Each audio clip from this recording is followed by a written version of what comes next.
This is a test of the emergency alert system. The Indian Point sirens in Westchester, Rockland, Putnam, and Orange counties were just sounded for 4 minutes. This is just a test. There is no emergency at this time.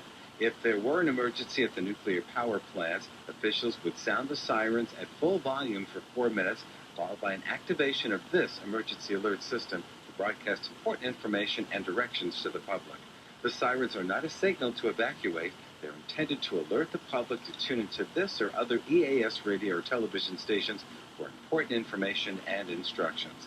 There is no emergency. No action by the public is necessary. This is only a test.